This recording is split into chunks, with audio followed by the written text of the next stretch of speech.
Our guest tonight is a hero to me, honestly. His campaign cartographer tutorials got me to where my players are excited to see each session of what cool maps I make. Cool. And he didn't start publishing role-playing materials until later in life. And he's produces some very great games with a classic feel, which really does inspire me at this stage of my life to go on out and make a crack at this. You should. Including High Space, Hail, The Chilling Rapture, and a brand new title, and you can get the beta test right on his website. Let's talk about that with Joe Sweeney. Welcome. Joe, Hi. welcome to Aethercon. Thank you. So let's start. Let's talk about the brand new cool game.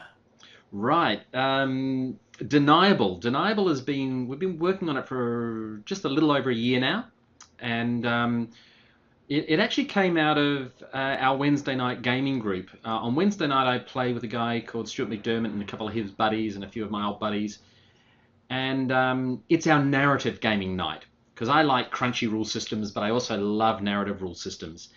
And these guys are all real narrative players. Stuart, in particular, is so far into the dirty hippie gaming scene that, you know, he's just way over that deep side. And we played a couple of games of Fiasco, and I love Fiasco, but Fiasco can be a real hit or miss.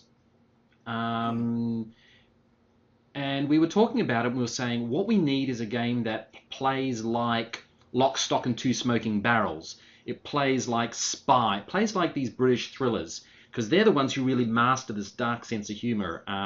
You know, this little social commentary, stick it in the side sort of thing.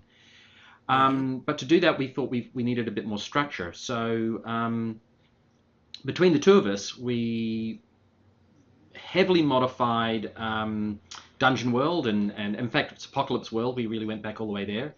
And we created a game that is heavily narrative style.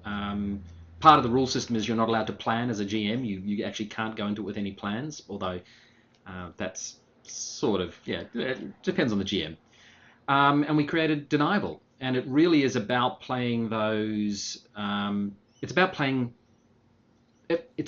small groups of people who aren't necessarily connected together directly, but are connected by some sinister plot, destroying their own lives through basically.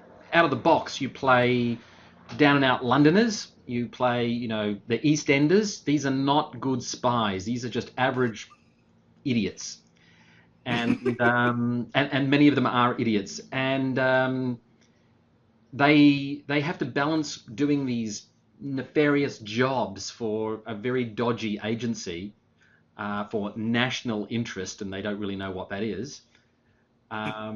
At the same time balancing their home life and their love life. So it's all about that interrelationship and the havoc which they cause for their life. Okay. Is it where it's random creating the scenario? Are you work with the players to create the scenario a bit like Fiasco? Are there actual modules for going into this, and is that kind of scenario? What kind of structure that way do we have? Okay, so what we did is we took a real good principle out of Apocalypse World, which is play to find out what happens. So one of the prefaces of the game is that the GM really shouldn't have a plot in mind. It's a character-driven game. Everything's about the characters and how they destroy their lives, at least when you're playing out of the box. And so what you do is when you first start the game, the first episode, the pilot episode, it's designed to be played as a series of episodes. The first episode is where you create your characters. And the first thing you do is you roll for their family, because you can choose your friends, but you can't choose your family. And so you might roll on the table and you'll get married, but wants a divorce. Or you might get married with dog, or single, but sneaking it with the ex. So you get these, and what happens then when you get that is somebody else, the player, then gets to describe who that other character is. And it could be a dog, it could be a human, or whatever. And then one of the other players takes on that supporting role. So in addition to your own protagonist, everybody's playing these other characters, including the game master, or we call them the director. And what that means is that in every scene of the game, the protagonist might not be at the same scene. In some cases, they don't even know each other. but everyone is messing with each other's lives in a way which drives the story forward. All the game master has to do then is put in this sinister plot which not everyone necessarily understands, and so there's a bunch of tables at the end of the book that you can use to flesh out what those might be. And that's it. And so you literally build a story. What surprises me is that every single story we've had, and they do fit episodic television-like scenarios, every single one of them has you just crying in laughter about how these folks have just, they might succeed, but they succeed in all the wrong ways. Mm-hmm. A lot of the appeal, I mean, for those of us in the United States, is that for Fiasco is the description of the capture of the Coen brothers type of movie. Yes. Is that something that you also, with your game, captures that too, or is that a slightly different variant in feel and tone? The British have a slightly different variance, and we did model this on British, although I have played it with Coen, very much Coen brothers type episodes. Coen brothers are a little bit more gritty. British humor, if you've seen, think of shows like Spy. If you haven't seen it, you must try and download it. They only did 2 seasons, but it's brilliant. Or, my wife watched that, says I need to see it. Yeah. Another great episode would be things like Dad's Army, which is really down the stupid side of things. So yes, it shares a lot in that sense of humor of humans are basically petty and flawed, and that's joyous because you can watch these guys destroying themselves. Actually, I just recently watched Pain and Gain, and I thought to myself, yeah, there's another Deniable episode, but set in American context. So, but the idea is that there's a bit of paranoia in this. Cool. Was also looking at your high space game, and really until last Parsec, I mean, that really was the major classic sci-fi game. Yeah, and for Savage Worlds. It's really pity that we haven't been able to publish more of that. Unfortunately, both myself, who had to finish off my thesis, and the author Patrick Taylor, who took a new job, got very, very taken away in the last 6-9 months. So we've not published as much as we've got for the story arc. But that game has sold absolutely great guns. Literally in the next week and a half, 2 weeks, we should be getting the version 2 text, or 1.2 I should say, which will go into the hard copy because we've finally got hard copy coming out. So how are you going to be brand differential now that you've got Last Parsec, which covers a lot of the elements that you have? How do you keep your story, brand identified compared to that? They're very different stories. Look, I've taken a quick look at the Last Parsec. It's beautiful. I got to say, it's just gorgeous. It reminds me of a game called Universe, which was where mankind, think of, early Star Trek, think of Enterprise, when mankind is first going out there. And there's not, it's a game of discovery. Your line is now unmuted. I'm sorry, I think we're going to have a little bit of a problem with the audio there. It keeps on dropping out. So okay, I'll just touch my ear when you kind of fall out. Right, with Last Parsec, it's very much a game of exploration. And it's more like a Star Trek or Enterprise type world setting.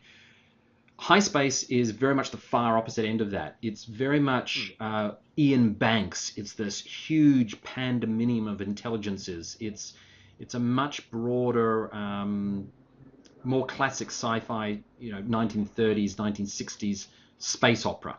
So I think the two games are fantastic, and I just love what I'm seeing from Last Parsec. But there's room for both. And there's also been Slipstream. Oh, yeah. Slipstream is another fantastic sci-fi setting for Savage Worlds. If you haven't played Slipstream, grab it. It's wonderful. And one of the coolest things I've seen for all your games is you've got a lot of multimedia things in there. Yeah. Sounds for your horror games. And I was kind of, whenever I try to do music and sound effects, I have a player who's like, turn that down, I can't hear everything. Yeah, you get that. It depends on the gaming group. But are we going into what is the role of media in the future of role-playing game?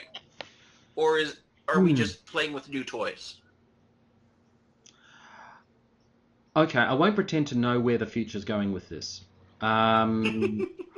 But I also don't think we're playing with new toys. We put a lot of investment, certainly in the Rapture portfolio. There's a lot of multimedia.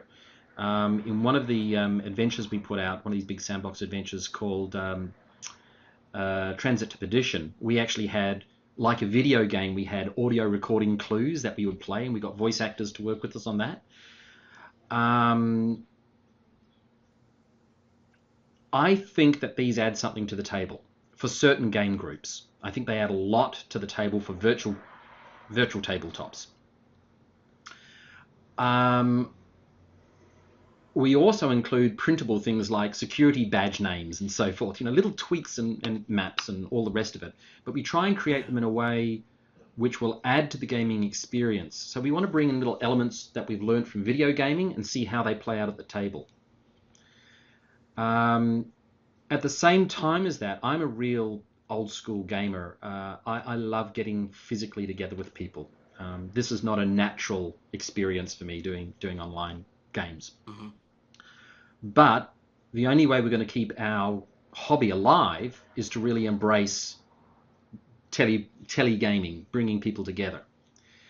And so I think that the assets, what I think we will be experimenting with, so it's not so much playing, it's more experimenting, see what works and what doesn't, is we'll be experimenting with offering more game modules that can be played online with rich assets. How much value they really add to the games group, we don't know yet. We're still, and we want feedback. So yeah. Mm-hmm. I completely agree. I mean, we started 17 years ago with a group that was all united, and slowly we moved away and began webcamming those that moved away. But it was the more we did that, the more we realized we need more elements to bind the experience together. Yes. Otherwise, it creates that feel of distance and not cohesion. Yeah, and it was interesting. I was asked to run a demo game of Rapture for a blogger who was very excited when I said yes. And what he did was very interesting. He had just got an Xbox One. He put the Kinetic up in his room, in his games room. He had his buddies all sitting around the table. He set up a big screen TV with me on it, and we just Skyped. What was interesting about that experience is because I was dealing with a single group, not a lot of little pictures. Oops. Can you still hear me? We're all good? Yeah, I hear you fine. Yeah. I hear you fine. What it felt like is it actually felt like I was at the gaming table, and their experience, especially every time they talked, an individual talked, the camera was sort of moved to them, so it felt like I was part of that gaming table. I suspect that we might get to that type of environment where we have a hybrid between a couple of folks who are at the gaming table and a couple of folks who aren't. We've experimented a little bit with this with other gaming environments. I do haven't done it recently, some gaming in hospitals for ill children and getting them to telecommute back to the gaming environment at their school or wherever. So we are experimenting with this, but I think that we really don't know what the future of gaming looks like yet. But we want to be there. It's going to be a fun ride. When I did the Star Wars Saga Dawn of Defiance campaign, I would try to do the video game cut scenes instead of reading briefings, of doing animation of the Star Wars characters talking or getting actors green screened in costume to do that, to give them kind of the reward feeling of you've reached this next milestone in the campaign. Yeah. They really looked forward to when that stuff came up. Yeah, we're in the final stages of publishing a book for Rapture. It's a big world book. Rapture is actually going to take a huge story arc we've been planning for some time, where the colony Confucius. By the way, for those of you who don't know what Rapture is I bill it as a science fiction theological horror game. The concept of Rapture is that mankind went out to the stars, and it's very hard tech. It's real, Greg Egan, bare sort of hard tech world setting. And then God comes along and goes, hey, remember that thing about the rapture? Yeah, it's all real. And Earth ascends, or what's left on Earth. But I looked at different iterations of the Bible, and what we looked at... Your line is now unmuted. So we looked at different iterations of the Bible, and we actually did some semantic wordplay. If the Bible is literally the Word of God, then the rapture only happens on Earth. So all of these colonies remain outside of this jurisdiction, and then slowly all of the bad stuff from hell starts seeping into these outer colonies, which are now cut off from each other. We don't have big horned demons as such because they don't exist in actual when you look at theology, Christian theology. What you've got is unclean spirits, so you get lots of possession, people not doing things, people getting tempted to things. It's much more of a psychological horror game as well as a bit of a splatterfest. So Confucius is humanity's largest extrasolar colony, settled by the Sino-African Bloc Alliance, and it decides it's going back to Earth. And so this is the world book that encompasses that. What we've done for that book is we've actually written 3 years of its history as media broadcasts, and we're getting those media broadcasts made so that you can play them at the table, and that's how we're going. Really? Yeah. So Awesome. it's we're still debating how much of that will be video and how much of that will be audio only. Our biggest challenge is, of course, finding translators and so forth, because in previous adventures where there's been SOSs from Chinese space stations, we've actually used Chinese speakers to do the broadcast first in English and then in Chinese, Mandarin. So we just like that. I think that adds something, but again, it's how successful is that commercially? It's getting a reputation, but I think that we are still toying with what's the balance. I think we're also able to move in a bit on where video games were only able to do things before. Yeah. Is that we're able to steal some of the thunder of what was only available to that, where we're blurring the line of what a role-playing is versus what begins under the jurisdiction of other kinds of games. I absolutely agree. I really believe that. I think this is a little bit like we've got a Lego moment happening in our industry. Lego nearly went bankrupt. I don't know if you know the history of Lego and Meccano, but Meccano went bankrupt because kids just stopped playing with that type of tactile toy. They went digital. And then Lego bought out Star Wars, and they bought out the technical Mindstorm set, and then they bought out the software. So they got branding, they got technology, and they got software. And it reinvigorated that company to now it's a powerhouse again. We need to do something similar to our hobby. So we need to take elements of what the new generation of players is interested in. But I think what we have that computer games don't have is this: the GM, the game master, and the players coming together to weave this. The best description of role playing that I've ever heard is that we are jazz musicians of story. That's beautiful. And we get together and we jam. You can't do that with a computer, at least not for the next 25 years. We wait till AI comes out. But what we need to do in order to survive, I think, is embrace elements of other cultural pieces. So, as you said with your Star Wars stuff, that's a great example. You gamify the game. You give rewards, which are extra pieces. So I do think we're going to see a lot more, we call it transmedia, because it's not just about the audio or the video. We also have printable things in addition to maps.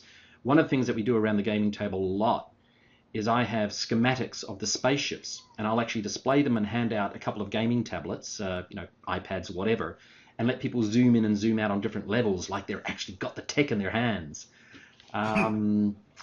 I saw another fantastic game, not one of ours, where they were playing people in an asylum. It was a LARP, and everyone got an earpiece, and then the GM would ping the people in the earpiece and give them schizophrenia voices in their head. I played in that, and I was actually in tears near the end of the game. It was extremely confronting. But, use the media, use all these new technologies and see what happens. Incredible. Speaking of the maps and the schematics, is there still a role for those who are doing narrative-heavy games? Because, with the new Star Wars game, The Edge of the Empire, there's still that thing from the last game going, no, we want our toys, we want the maps to see where things are, and then the other ones, new game is saying, no, you don't need it, Do you need it or don't you? What is the role of this it, is a even in huge narrative debate. games Yeah, or look, maps? I have big arguments amongst even our designers about this. So, for example, when I developed Rapture, there's actually a rule in the book saying don't use a map. And if you look at the scale of the maps that we do include Rapture, because everybody loves a map, they are conceptual. We give you enough idea to know where things are, but ultimately we don't label everything. So you don't go down to the individual, hexes or squares. It's just here's what the facilities looks like. Now, the maps then become a play aid as part of the. Yep. Yep. Your line is now unmuted. Yeah. Good. I'm back. The maps become a play aid in the narrative. So if the soldier or the technical guy or whoever it is hacks the computer and he gets the map, he gets the map. He gets the schematics of the environment. So think of it like how you see maps in Alien 2. Love that movie. God, I loved Aliens. When they finally get the map of the facility, they start planning out what they're going to do. So the map is part of the story. Very different from Savage Worlds and all the stuff that we produce for High Space, where the maps are big printable battle maps and you're going to stick your minis on them. Because that's also fun. I love that too. Mm-hmm. Well, I got my start with Star Wars, and I can't imagine playing Star Wars without the action figures. It's all one and the same for me. Yeah. If I go to a con game, actually no, I have played one fantastic Star Wars game that did not use minis. That was called Battle of the Bands, where we were playing the band from the Cantina in the first movie. In a galactic reality TV show where each of the bands were trying to kill each other. It was wonderful. Oh, that sounds like fun. It was great. So who won? Actually, I'm very proud to say I won. Our band won, but not for the reasons that you'd think. We were being hunted by bounty hunters because my character had a huge debt to pay to Jabba the Hutt. And out of desperation, I played my saxophone. I played the brown note and rolled spectacularly well. And the GM said, right, you did it. So we got away because the entire audience wet themselves, shall we say. That's funny, because I had a character who was a musician in a Star Wars game too who did the exact same strategy. No. Yes. What is yes, it with you rode well enough to hit the brown note. What is it with Star Wars that just makes people go goofy? They feel kids again. They feel like the 8-year-old. Yeah. On a more serious game, we actually played one where we were stormtroopers sent in to take out some base or whatever, and Luke Skywalker showed up, and of course, we were well out of our depth. We ended up dropping a building on him, and immediately once he went down, every single player in the group said, "I grabbed the lightsaber." Yes. And as it ended up, the character that rolled the best was a cybered up dog hound thing that our scout had, who was running around with a lightsaber in his mouth with it flicking off and on, and everyone running in all directions. At that point, we ended the game. That sounds like paranoia right there. It was actually a very serious game. Again, that was a game of maps. The other one wasn't. So I think maps are that. It depends on what you're doing in the game. Bring it all the way back to the maps out of Star Wars.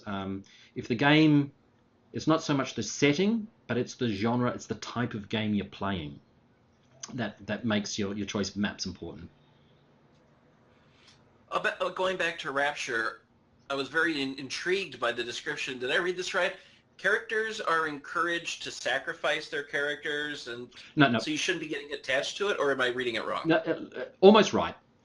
The only way you can gain experience in Rapture is to have your character killed off in a suitably cinematic or biblical manner. It's the only way. Wow. Now, here's how it works. If you think of horror movies which have a body count, like Aliens, Alien, as the main characters, as the cast are getting killed off, the remaining people there who then become the focus of the story get more scared, but they also get tougher and smarter. Their true character comes out. Their real strengths come out.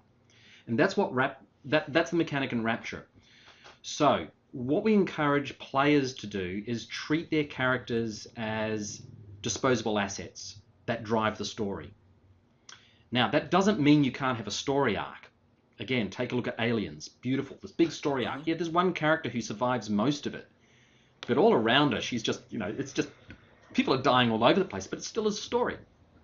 And then you've got other movies that connect into the side of that story arc where you don't have the main protagonist. You've got other people who come to play with the story. The Thing, John Carpenter's The Thing, another perfect example. Yeah. So we wanted to capture that, and it honestly took us a year of playtesting to figure that out. Because what was happening is people were hoarding their main character like you do in Call of Cthulhu. Natural thing to do. But it didn't give us the feel that we wanted. We wanted a story of sacrifice, of suffering, of temptation, of really this paranoia between logic and science and truth and religion that everyone has decided isn't the truth. It is a religious game. It's not, I don't mean religious as in it preaches religion. It's a religious game that it delves into theology and I've tried to keep it respectful and authentic to that theology. But at its heart, it's a horror game. It's Sam Neill going crazy in Event Horizon. That's the game. Yeah. Mop from California in our chat says it reminds him of This Is the End of the world comedy with Rapture. And it's kind of odd, just before he popped that up, I was thinking of the End of the World movie. Yeah, I actually haven't seen that yet. I really should.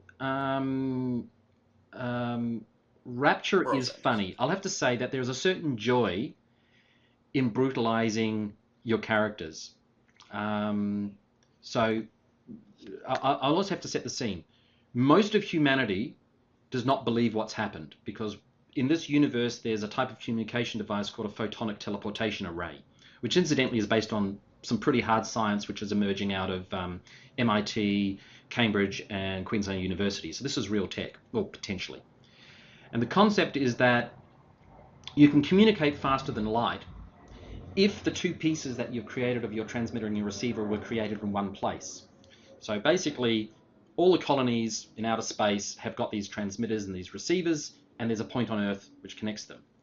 So all these other colonies see is about 35 minutes of weird, bad broadcasts of fire in the sky, of people being massacred, of just awful stuff, and then everything goes quiet from Earth. They don't know what's happened. And while... Is Earth physically gone, or is it... No, well, they don't wasteland? know. They don't know. All the transmissions stop. And the terminology that they use on Confucius is either the events on Earth or Earth went dark. They don't know what's happened. And what that means is for everyone else outside of that is that very few people believe in the rapture. I mean, you have to be a biblical fundamentalist, and that's a very small part of society, although a growing part of society. So most people are trying to explain it away. We have this idea in the game of you have a faction, you have a philosophical view of the world, and you choose one of them, and your hidden objective is to try and prove other people wrong. So you might be a militant atheist.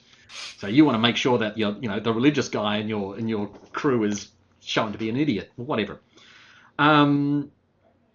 So you get this political tension out of differing views of what's happening in the world. That itself is another vector for people turning on each other and fighting. Again, zombie movies. When people get compressed and they get in bad situations, all of their pettiness comes out. That's what you also want to aim for in these games. Yeah. But coming back to the comedy, it is very funny in a dark sense, in a dark humor. I'll give you an example. I had one character who was upset that he was rebuffed by one of the other crew members. And she threatened him to reveal some petty little secret of his. So he hit it with a spanner. It was another player character. Unfortunately, he was very strong and the spanner was very big, and she went down and didn't get back up. So he then put the body into the food recycling unit so no one would find it, and was hoping that nothing would. No. Unfortunately, what he didn't know is that the lady who he murdered, her lover was on the comms deck, and she was the communications officer. She had seen the whole thing. So a posse of all the rest of the player characters come after him. He ends up being killed in the kitchen. He thought the safest place would be to run into the kitchen of the space station. He locks himself in there. They break in. He gets shot in the chest with a shotgun. That doesn't quite kill him. He's staggering back. The lover of the woman who was murdered hits him in the head with a meat cleaver. He's now got a meat cleaver through his head. And then he's obviously going to die, so the character gets his narration. So he describes that he's staggering back, shotgun blast in the head, meat in the chest, meat cleaver in the head. He's staggering, he's flailing, he's throwing things at them. He doesn't want to die. And then he falls into the blast freezer. He's now being frozen. He staggers out. Bits of his arms are falling off. He collapses on the ground. And finally, he describes the lover coming over him and standing on his head and saying, I forget what the one-liner is, that was cold, and crushes him with her stiletto. And that's the sort of craziness that happens in the climax of bad horror movies, and we try to capture that. So it is joyous, it's dark and joyous, it's twisted. Maybe that says something about my personality, I don't know.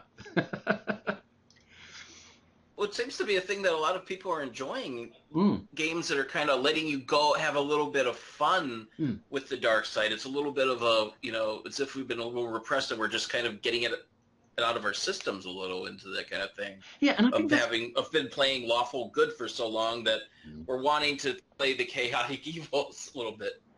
Yeah, actually, one of the things that I've, over the years, have always used role-playing games for is to experience the other. To experience another culture, to experience another way of thinking. And I actually wrote a kids role-playing game about 20 years ago for my own children called Storyweaver, which hence the name of our company. And that was all about teaching morals and so forth. I've got some videos online about it if you want to go and hunt for them. But the playing of evil is a really interesting one. About 8 years ago, I ran a short campaign called Evil, and you played the last of a whole bunch of archetypal races. One of the characters was a troll, one of them was an elf, one of them was a dwarf, etc. All the classical fantasy trope characters. And you were nearing the last of your kind. And what had happened is mankind, humanity, had come into your lands, fleeing a great evil. And they had requested sanctuary. Your races are immortal. They don't die unless they're killed or unless they get ill. They are actually but humans breed very fast. They die quick. And so over the last 10,000 years, they basically outbred you and started wiping out your races. So you were the last of your kind. You're the underdogs. And you decide that you're going to fight back. Now you are the bad guys. You are the things that go bump in the night. You're the evil. And it was a rather challenging game because, I purposely made it that, in today's concept, you might call these characters terrorists, or you might call them, the monsters under the bed. But they had a very sound reason for doing what they were doing, but they were also unbalanced. Turned out not to be the happiest of campaigns I've ever run, but it was a real experience to see how the players took to that role of being the bad guys, but seeing themselves as good guys. I think probably the most interesting character that demonstrates that in popular fiction was Scorpio from Farscape. Scorpius, yeah. Fantastic background to that villain. You really want evil that doesn't know it's evil. Mm-hmm. Did you see the movie that was about 20 years ago, Strange Days with Ray Fine?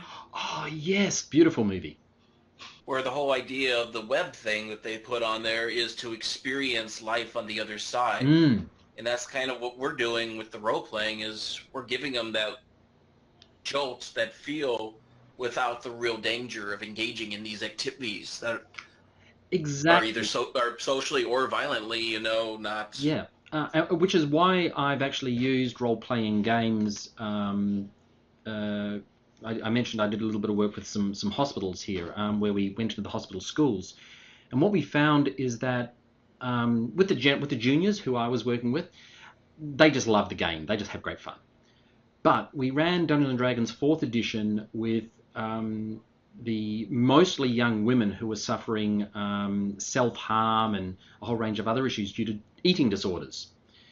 And at the heart of it, this is a medical condition where people are, these young women are so influenced by the mass media about what they should look like that they hate themselves and they become completely disempowered. And one of the side effects of this is that they will not make a decision about anything.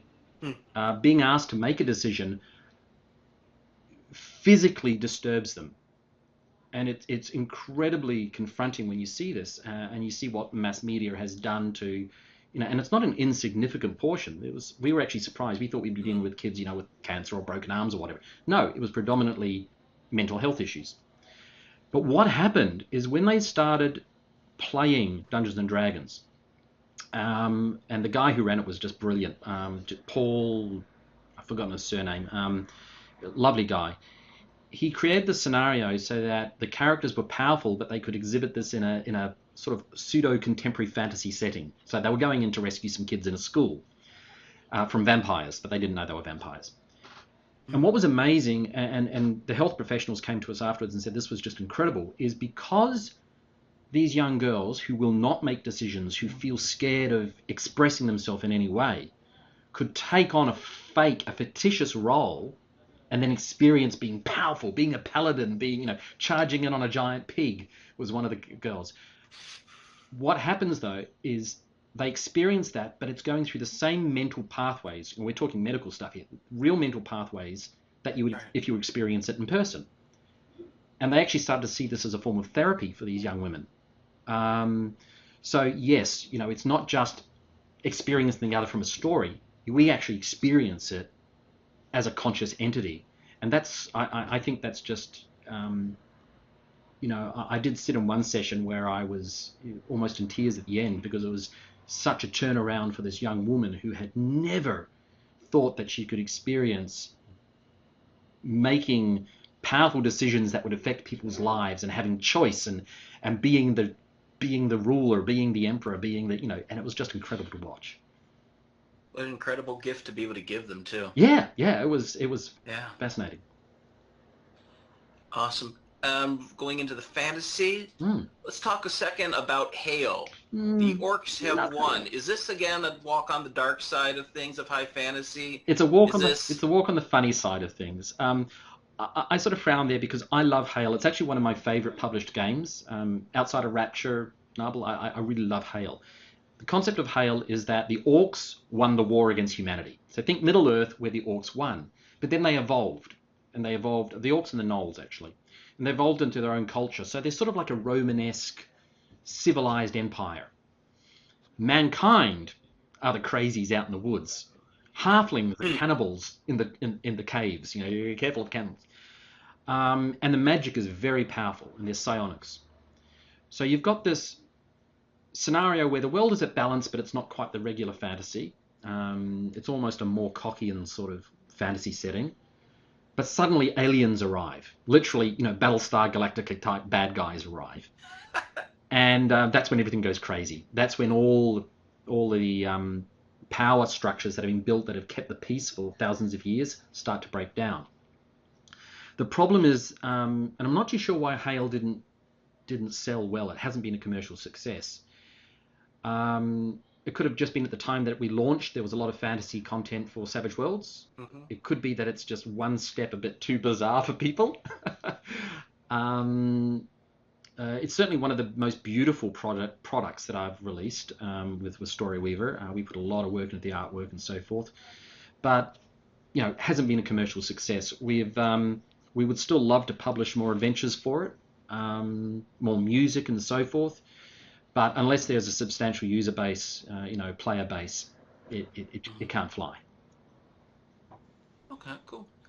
So what is the time frame for your for Deniable and High Space and the products that's coming out? What are we looking for coming from Storyweaver?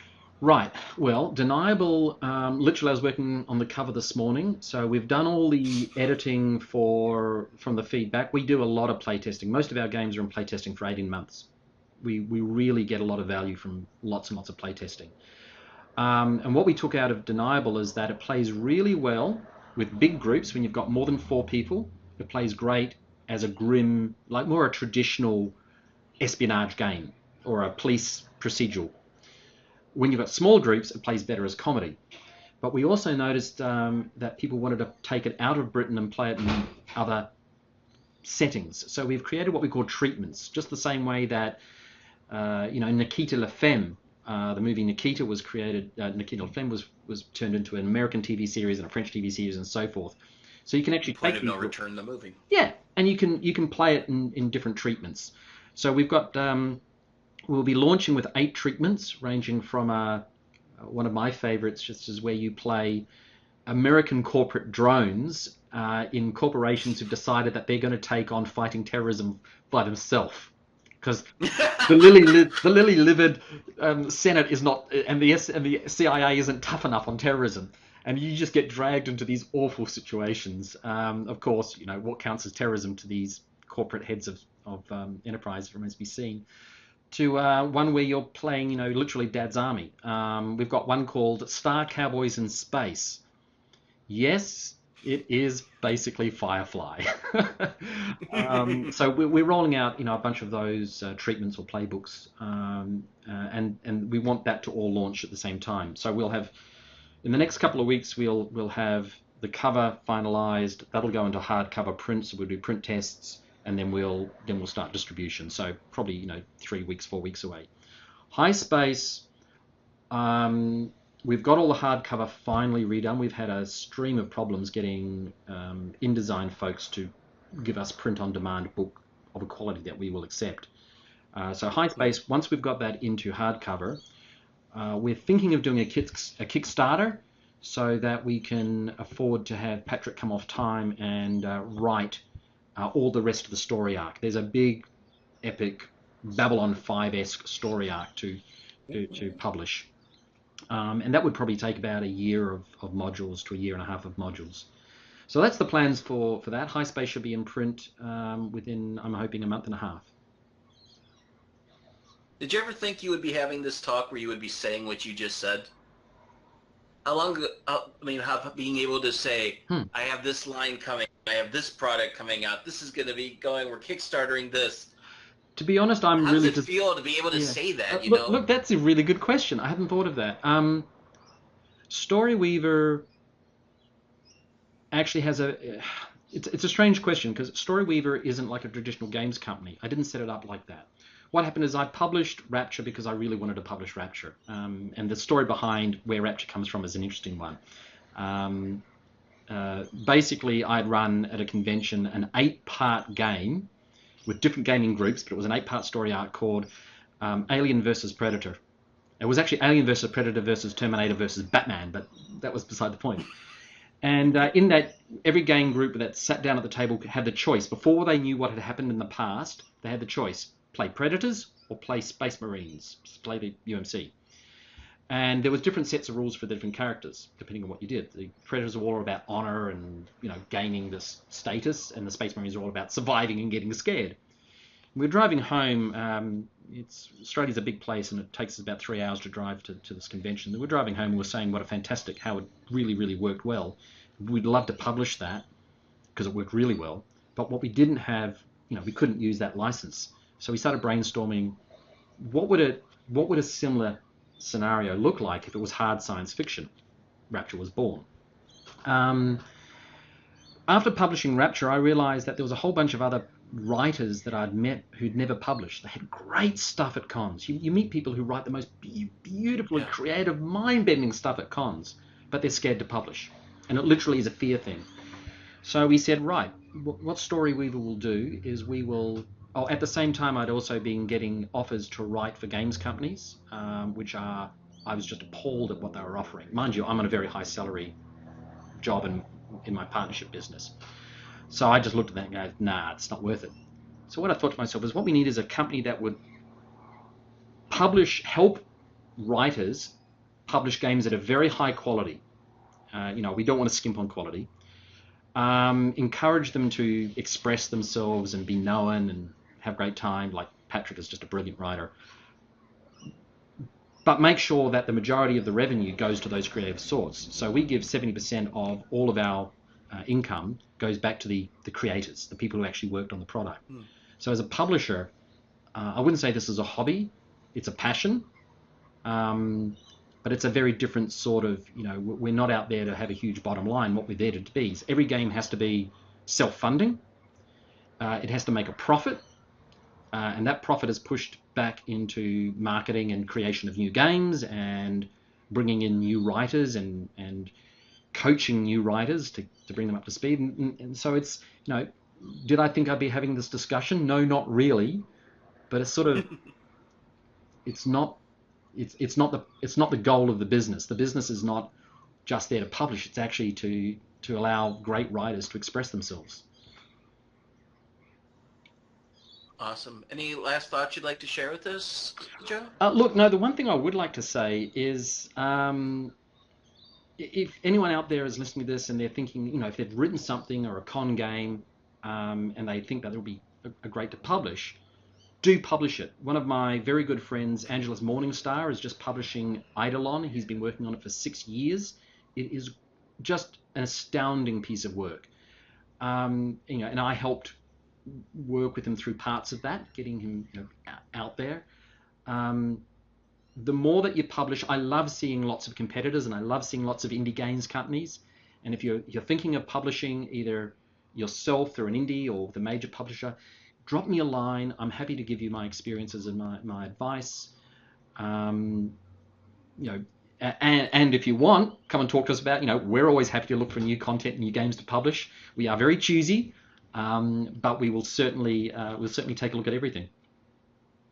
Well, I definitely will be contacting you about that kind of thing because those are thoughts I've been having in the last year. Good to hear. Okay, thank you. Excellent. Anybody who is watching, Ben Kramer, Mop, have anything you'd like to ask Joe before I let him go? Now is your time, man. Pick his brain. What Aethercon's for. Beep, beep, beep. Boop, boop, boop. So what got you to make over the hedge, my last question for you, what got you to actually say, I am going to publish, I am going to put my own thing out there? What put you over that edge? Good question. It actually was, I was doing some, it's funny, I'm involved in a computer consultancy business, high-tech consultancy. We do a lot of strategy work. And I've always seen myself as lousy at sales. And so I was doing some training, sort of personal coaching. And the coach said, do something that scares you. And that was literally it. I thought, what's the scariest thing I could do? Publish a game that's likely to be controversial, likely to be quite different from anything which is out there, which was Rapture. Do all the writing yourself, do all the artwork yourself, publish it and publish it under my own name. And I for a while there was not going to publish under my own name. So literally it was do something that was really scary. Take that walk off the cliff. And that was it. And that's when I realized that there were many people like me. Did you have all those skill sets for the production management, the art, the layout, or did you teach yourself the entire thing as you went? Yeah. Yeah. That was awesome. And I made mistakes. Hey, look, the first review of Rapture pointed out that there's something to do with how you align text. It's a really minor thing. And I read that from this professional review and I said, great. I went back and redid the book. You learn by doing. You learn by putting yourself out there.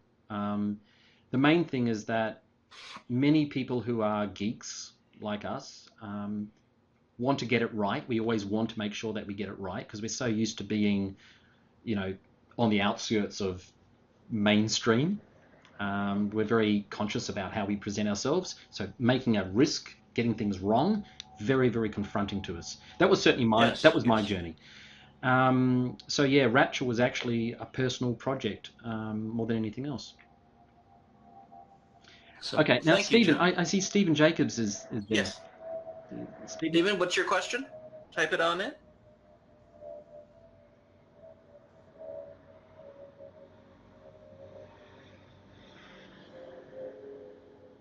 Yeah. No question. No question. Okay. Just says hi. Hi. Great. Look, thanks everybody. This has been a great session, and I'd just like to thank Garrett for some really tough questions. Actually, I didn't expect all of those. It's been fantastic. Yeah, well, I'm gonna be throwing more at you at the cartography ones tomorrow. Am I on the cartography ones? Ooh, I better get there. Yeah. Cheers, mate. Bye. Oh wait, are you on that one? Oh, okay. I don't think You're I not. am, but I will be. What time? No, I kept thinking you were on there, but you're not. It's I should be, Charles shouldn't White's I? on it. I'll try and make You should be on there. If it's at a time zone You I should can be. make, I'll make. Well, join us on there. We'll put you on there. Fantastic. Thank you so much. Cheerio. All right. See ya.